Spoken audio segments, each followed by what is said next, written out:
Hi, this is Nick Palmer, music director and conductor of the North Charleston Pops, and I'm inviting you now to our second installment of Happy Hour with the Maestro. Now, of course, we begin the happy hour with a beverage.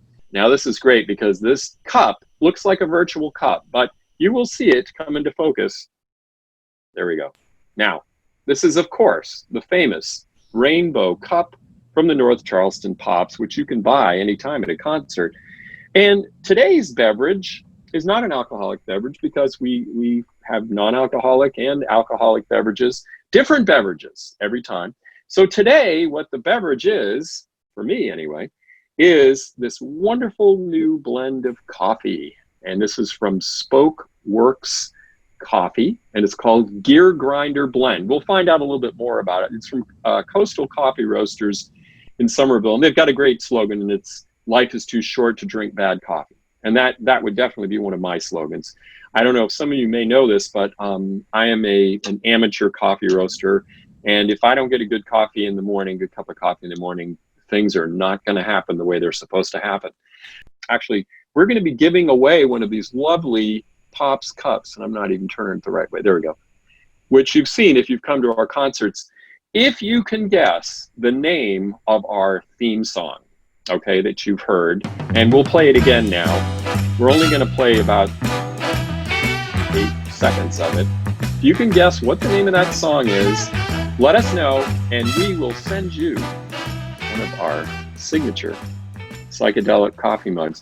We have a very special guest today who is a multi-talented individual, someone who's very recognizable on our stage because he usually sits in a very prominent spot, because he's our drum set player and principal percussionist. He's going to tell you a little bit about his fascinating life in just a moment. So please give us a big North Charleston Pops family welcome to Michael Haldeman.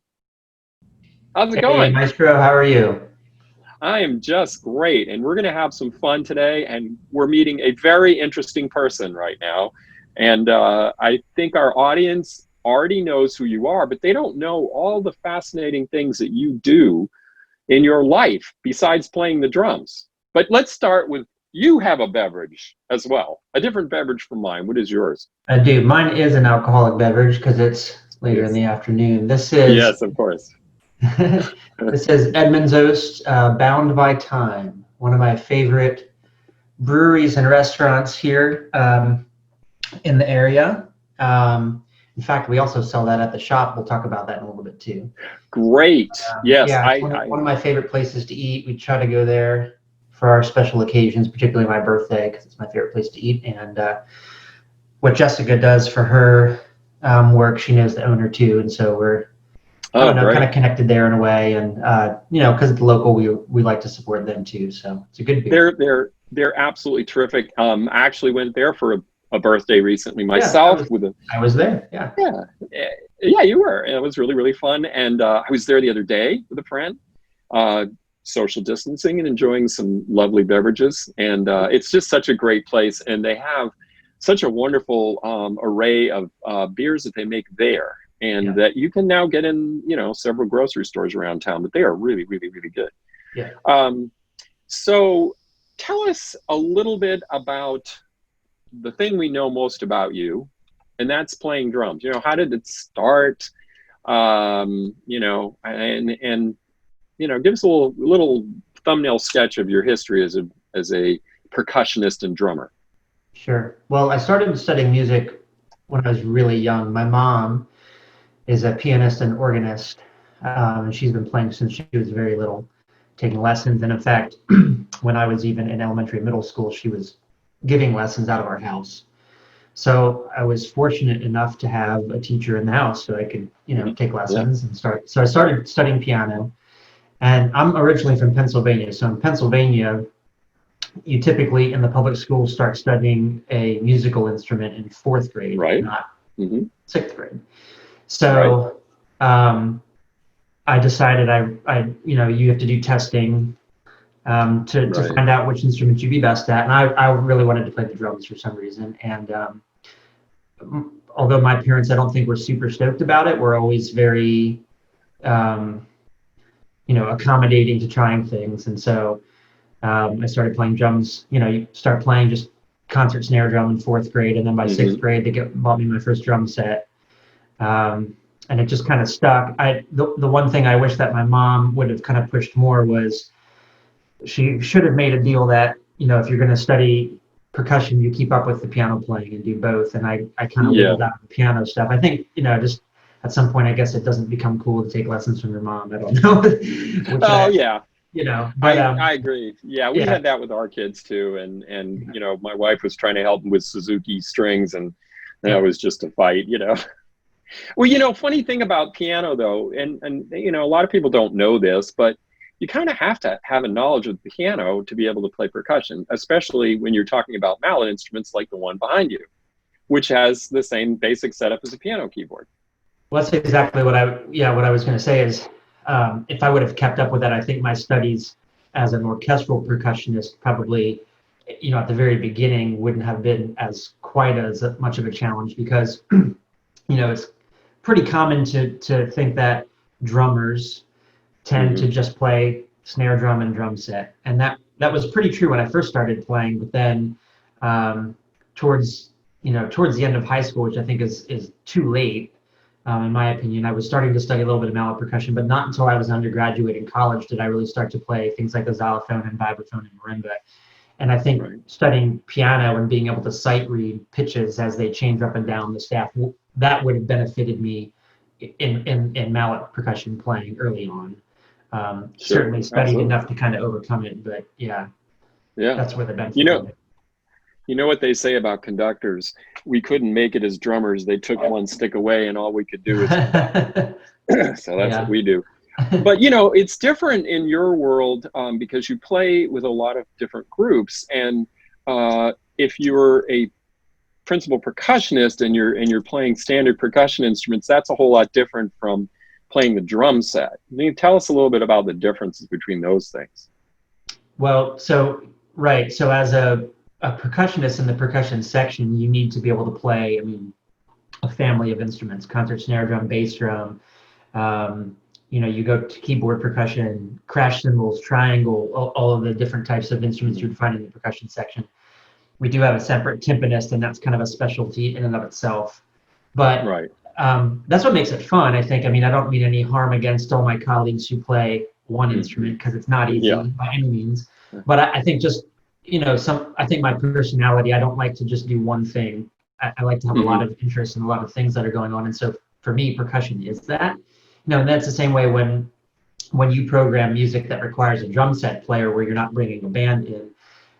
That tends to be really difficult, because you literally are taking one hat off and putting another one on. You're playing drum set, and there you kind of tend to be kind of in the hot seat. You're kind of in control because everybody's kind of following you. You're the only one that's playing a drum set on stage. And then when you go to the percussion section, I kind of think of that as, unless it's a rare occasion, we're kind of icing on the cake of what's happening in the ensemble. And so there's just two very different things to focus on. It makes it fun, can make it a little stressful depending on what you have programmed and what you and Tacey have working for the concert. Yeah, and when you're playing the drum set, I like to call you the semiconductor, because you're basically doing that.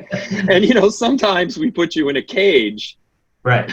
we just, people wonder about that. They go, what's all that plexiglass around Michael? And we have to do that because the drum set tends to be loud, and if the drum set's in the front with all the string players, we kind of need to contain the sound, which is common, especially when we're doing with a small group and the full orchestra. Well, and also lets them mic it a little better in terms of where they want to. The weird thing about drum set, I remember one of the first times as a sixth grader sitting down at a drum set and playing it. It sounds so different than what you hear when you're listening to a recording of a band or whatever, because it just, everything is kind of mixing all at once. So part of it is that shield up just so the other musicians aren't, usually blown away by the volume, but then also to contain that sound and then mic those things more individually so you can control the sound so that it sounds good to the audience. Right. Now, tell us a little bit about your recent life transition from teaching part of the time and playing part of the time to playing part of the time and doing something completely different. Tell us about that. So last week, I guess going on 6 days. So last Tuesday was the opening day of a new business venture. My wife and I are both owners of a new bike shop in Somerville, South Carolina. So the name of the shop is Spoke Works Bicycle Workshop. You kind of referenced the coffee. We'll talk about that in a little bit. But Sure.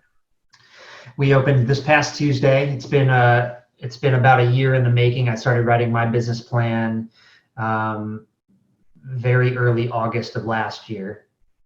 And that all kind of came about. I had been teaching at Charleston Southern University for 11 years. That was fresh out of finishing my doctorate degree in graduate school. And so I was really lucky to have that job literally within a month of finishing my doctorate degree. And it was a good place to start. And there for a while, a number of years was a good place to be kind of, doing my craft. But just the past few years, I've been really unhappy with the teaching portion of it. I still like playing. I still obviously intend to play with the Pops Orchestra and still gig as much as I can. But coming up on my 40th birthday, which was this past April, being pretty unhappy with the way that the teaching stuff was going. It was just time to, for a big change. One of the other catalysts was Jessica's father, unfortunately, a little over 2 years ago, passed away from cancer. He was 59. And he would always talk about how his father, who had passed away from cancer, he had retired and then just a few months later had passed and never got to enjoy his retirement. And unfortunately, my father-in-law didn't even get to retirement. And I think that's for both Jessica and I have really kind of shaped our choices to do certain things or to not do certain things as a family and as individuals. And one of them is just, especially when you're young, it's easy to think you have this really long life ahead of you, and hopefully you do, but that it goes by really quick. And being unhappy is just a waste of time. Of course, yeah. And so now we're small business owners. Jess still has her full-time job, so I'm running the shop. It's, Right. And what we're doing is selling entry-level to premium bicycles and accessories, and we also have locally roasted coffee drinks and locally roasted beer. We'll have weekly shop rides, and I plan to do charity rides here in a little bit. So just, digging our roots into the local community and figuring out what it is like to be a small business owner. It's been fun. It's been pretty scary, particularly in the past few months because of the pandemic, but also kind of went from high anxiety to a different type of anxiety, which is more manageable because we've been open a week, but we kind of did a soft open a few weeks before, and it's been going very well. So well, that's the thing too, and I think in your favor. And I was reading an article in the Post and Courier the other day about how biking is becoming more and more popular because people want to get outside, and if they're social distancing, biking is a great way to do it.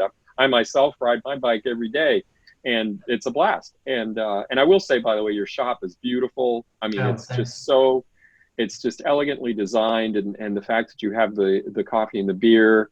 Back to the coffee for a minute, because I'm a coffee fanatic. I was very interested in how you work with the local roaster, Coastal Coffee Roasters, which is in Somerville as well, right? To select your blend. That was something that must have been fun to do. It was really fun. So I know the owner, Brad Mallett, and then met his son, Richard, who's the head roaster at Coastal Coffee Roasters. And I knew originally in my business plan that I wanted to have beer and coffee, and that's certainly not a novel idea to my shop. It is novel to bicycle shops in the Low Country, but they tend to be, there are a few shops up in like the Asheville area where my wife and my son and I like to go a lot that have either coffee and or beer along with their bike shop, because it kind of goes hand in hand. Cyclists and mountain bikers tend to like to drink coffee before the ride and beer after.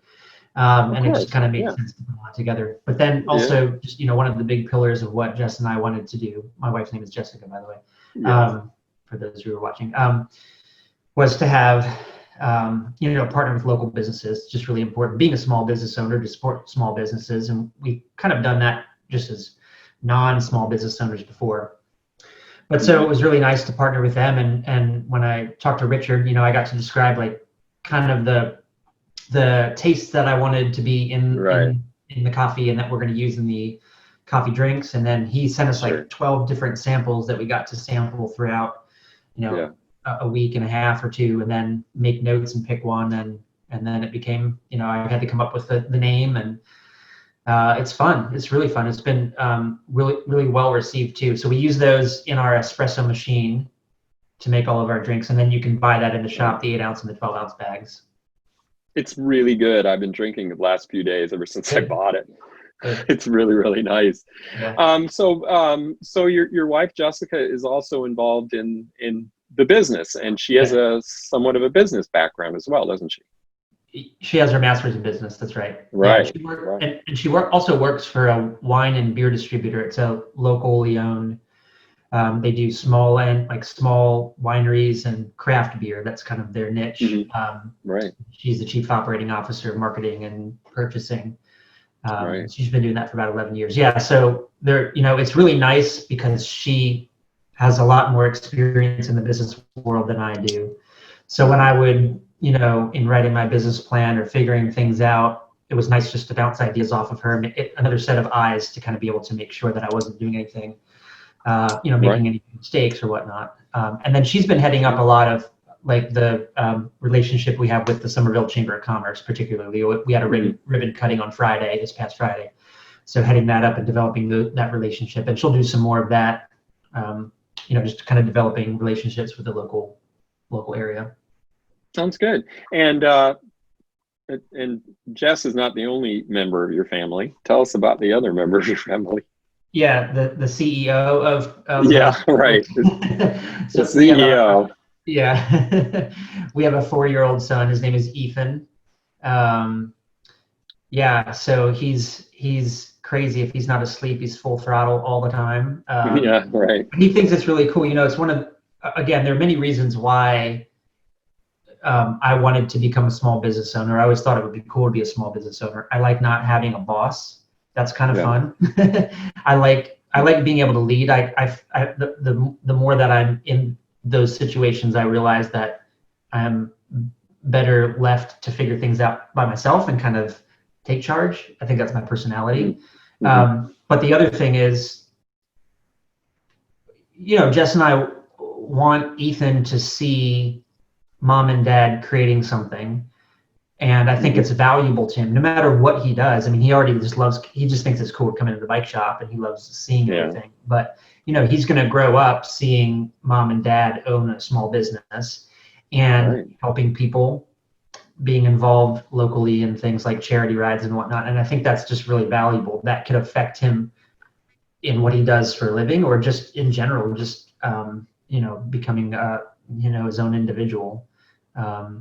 So that was one of the many big reasons why the bike shop exists is because of him. That's terrific. Well, that's exciting. And that sounds like such a wonderful venture for you and your whole family. And we certainly wish you so much success. Thanks. Now, in back of you, I see a painting. Who was the artist who painted that lovely oil painting back there? That would be mine.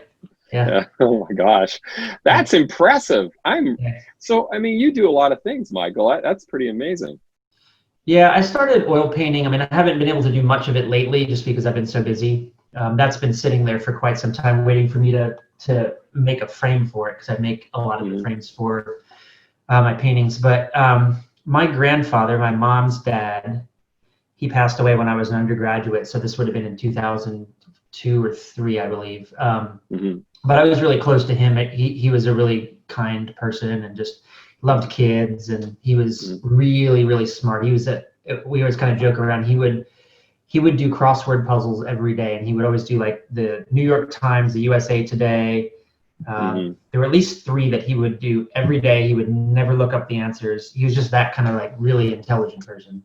But he did a very little bit of oil painting as well, just for fun. But I remember my brother and I would play down in their basement. They had a huge basement in their house. And when we were younger, we would rollerblade and hang out down there. And the smell of oil paints was predominant in the one corner where he had his I bet, yeah.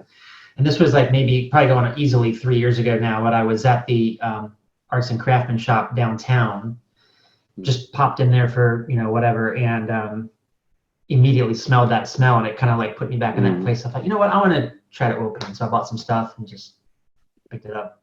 So. Wow. Well, you've come a long way in a short time. That's really impressive. Thanks. Yeah. And it's funny, I grew up with art myself. My mother's a painter. And so I was always around it. Yeah, Awesome. always around it my whole life. And I mean, and it really goes hand in hand because you use parts of the brain that you use for music when you do painting. I kind of feel like, go ahead. I kind of feel like, I mean, even the bike shop, I mean, it takes a certain amount of creativity to make anything, to make anything. So that, I mean, I designed the layout of the bike shop. Other than the drywall and the floor and the HVAC and the rafters, right. I pretty much built all of it, and it was created, ones and zeros on my laptop at one point, and it's no different than music and art. The nice thing is that if I mess up a painting, I don't have degrees in painting, so it doesn't matter so much as if I messed up in music.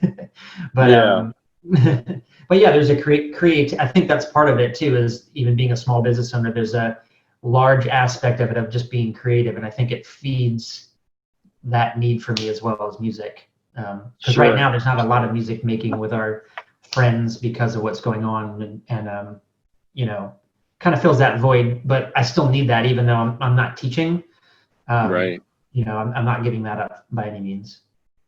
Well, it sounds like you have a wonderful life balance, and we are very excited about getting back together to perform. And you and I, we just love performing together. And you're such an important part of what we do, and you're so important to what I do specifically as a conductor, being the kind of the heartbeat of the orchestra there, where you're playing the drum set, and playing so many different instruments. It's funny, people ask me how many instruments do percussionists have to play? Well, I mean, you may have 20 different instruments on stage for a Pops concert, especially with the sort of stuff that we do. And it's great. Well, tell us, what does your future hold right now, based on what's happening now and what your goals are? Well, I think right now, primarily just focusing on the business. Like I said, I mean, we've been open 1 week. We're not open on Sundays and Mondays. So today was my day off, which is basically office work. But I think just focusing on the business, just there's a lot that I don't know yet, particularly what's going to happen. The industry is very weird right now, like most.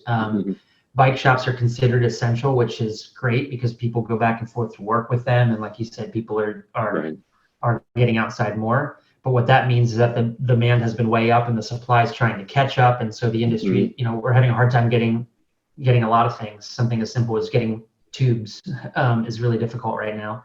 So it's managing that and just getting the feet of the business under itself, I think, in the next number of months. That's going to be my main focus. And then obviously, hopefully our July concert is going to be happening. So focusing on the next couple concerts that are coming up.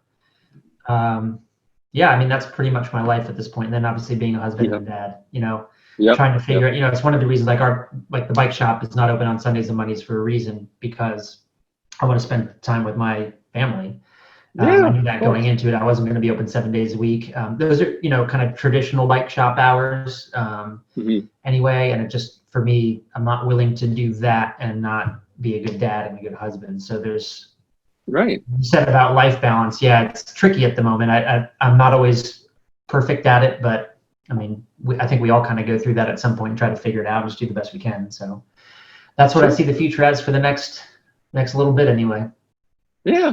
Well, that sounds great. Well, we really appreciate you taking the time to speak with us on Happy Hour with the Maestro and being our second guest. And I can't wait to get back together and start performing and come back to your bike shop, because I was there at the opening, and I think it's a fabulous place, and I encourage everyone to check it out. Yeah, I appreciate it. I'm really excited to get back to playing. It's been a very weird number of months to not be doing concerts and having them postponed and then repostponed, and certainly was warranted. But I think, I speak for you and all of our colleagues that we're ready to get back and play. It's one of the things that obviously as musicians we love to do the most, is make music with other people. And I just miss my colleagues. I miss being able to show up on that first rehearsal and be excited to read through all the new music and get it polished up in 24 hours essentially for That's right. a full concert hall. It's really fun, and so I know we all miss it, and we're really looking forward to getting back to work.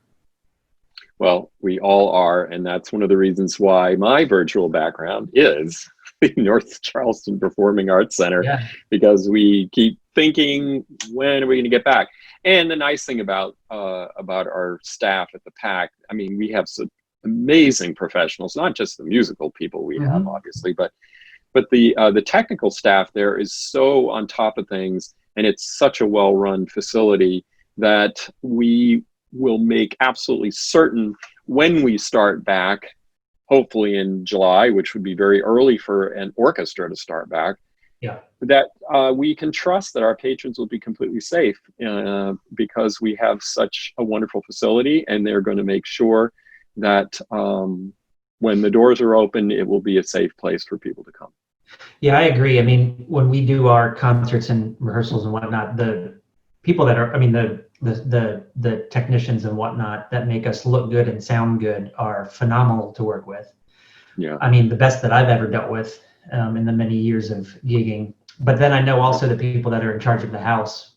I mean, they're first and foremost throughout all of this is going to be the safety of the people coming to the concerts, because without them, we don't exist. I mean, we're not going to play to an empty concert hall by any means. And that's what's really cool about what we do, I think, is that as much as we like to play music with our colleagues, and that's, you know, kind of the driving force behind what we do, we can't do that without people coming and listening and supporting us.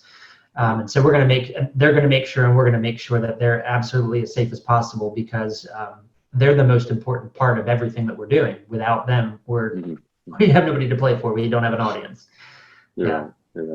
Well, we'll be back together soon, and we really, really appreciate you taking the time once again, because it's really been great to find out more about you, and to have all of our fans of the Pops find out more about one of our more integral players in the orchestra. So thank you very much, Michael Haldeman, and good luck with your life and your many different pursuits, and we will look forward to seeing you on the stage of the PAC shortly. Sounds good. Thank you, Maestro. Good to see you. Thanks, Michael. Bye. For everyone else, we're really excited about this new program, and we hope that you will have an opportunity to unwind with the Maestro regularly. Thanks for joining us.